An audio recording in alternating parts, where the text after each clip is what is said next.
ভারতের বিভিন্ন প্রান্তে সংখ্যালঘু মুসলিমদের উপর সহিংসতা, বৈষম্য, নিপীড়ন দিন দিন বেড়েই চলেছে।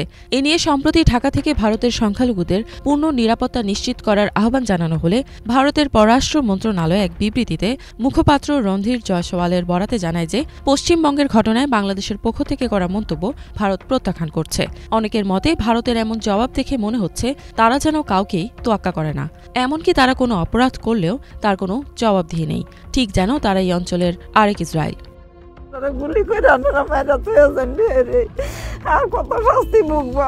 অথচ ভারতের অনেক প্রভাবশালী রাজনৈতিক নেতা পর্যন্ত মুসলিমদের বিরুদ্ধে ঘৃণা ছড়াচ্ছেন, এমনকি কেউ কেউ ভারত থেকে ইসলাম মুছে ফেলার ডাকও দিচ্ছেন। এগুলো সবই সামাজিক যোগাযোগ মাধ্যম ও বিভিন্ন গণমাধ্যমে স্পষ্টই উঠে আসছে। ভারতে বর্তমানে মুসলিমদের নিরাপত্তা ও মৌলিক অধিকার মারাত্মকভাবে হুমকির মুখে পড়েছে। গুজরাট থেকে দিল্লি, আসাম থেকে উত্তরপ্রদেশ সর্বত্র মুসলিমদের বিরুদ্ধে সহিংসতা ও বৈষম্যের ঘটনা ক্রমাগত বাড়ছে। উগ্র হিন্দুত্ববাদী গোষ্ঠীগুলো যেন এক প্রকার সংখ্যালঘু দমন উৎসবেই মেতে উঠেছে। দেশটির শাসক দল বিজেপি এক দেশ এক ধর্ম নীতিকে বাস্তবায়নের উদ্দেশ্যে যেভাবে রাষ্ট্রীয় পৃষ্ঠপোষকতায় এসব কর্মকাণ্ড চালাচ্ছে তা গভীর উদ্বেগের বিষয়। সম্প্রতি মিডল ইস্ট মনিটরের প্রকাশিত একটি তথ্যচিত্রে এসব নিপীড়নের ভয়াবহ বিবরণ তুলে ধরা হয়েছে। সেখানে একজন সাক্ষাৎকারদাতা বলেন, বিজেপির উদ্দেশ্য হল এক দেশ এক ধর্মনীতি কার্যকর করা। তার মতে মুসলিমদের উপর নির্যাতন চালিয়ে বিজেপি রাজনৈতিকভাবে লাভবান হতে চায়, কারণ এতে তারা ভোট পাবে বলে বিশ্বাস করে। বিভিন্ন গণমাধ্যমের খবর থেকে জানা যাচ্ছে দেশটিতে মুসলিম সম্প্রদায়ের মানুষরা বর্তমানে নানা ধরনের নিপীড়নের শিকার হচ্ছেন। বসত বাড়ি থেকে জোরপূর্বক উচ্ছেদ, ব্যবসা বাণিজ্যে বাধা সৃষ্টি ও প্রকাশ্য রাস্তায় বোরকা পরা নারীদের হয়রানির মতো ঘটনা অহরহ ঘটছে, যা অনেক ক্ষেত্রে উগ্র হিন্দুত্ববাদীদের দ্বারা পরিচালিত হচ্ছে। এদিকে উত্তরপ্রদেশ রাজ্যে মুসলিম নির্যাতনের মাত্রা উদ্বেগজনকভাবে বেড়েছে। রাজ্যের মুজাফফরনগর এলাকায় একজন মুসলিম নারীর হিজাব জোরপূর্বক খুলে নেওয়ার একটি ভিডিও সামাজিক যোগাযোগ মাধ্যমে ছড়িয়ে পড়ে। এই ঘটনার পর স্থানীয় মুসলিম জনগণের মধ্যে দেখা দিয়েছে আতঙ্ক।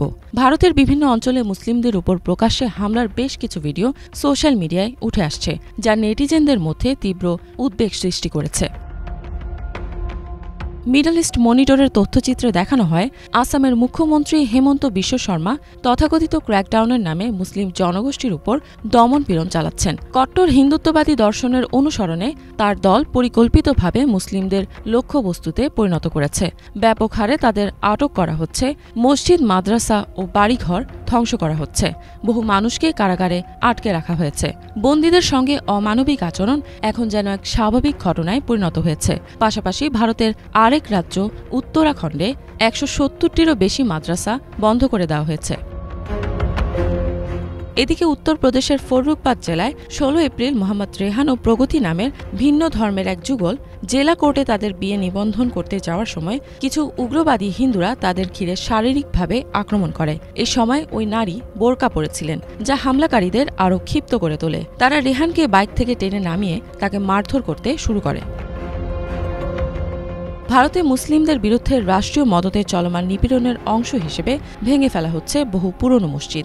ওয়াকফ সম্পত্তির মতো বিষয়গুলোকে কেন্দ্র করে মুসলিমদের উপর একের পর এক দমনমূলক আইন প্রণয়ন করা হচ্ছে, যা নাগরিক অধিকার ক্ষুণ্ণ করছে। এসব কার্যকলাপের যেন কোনো জবাবদিহিতা নেই।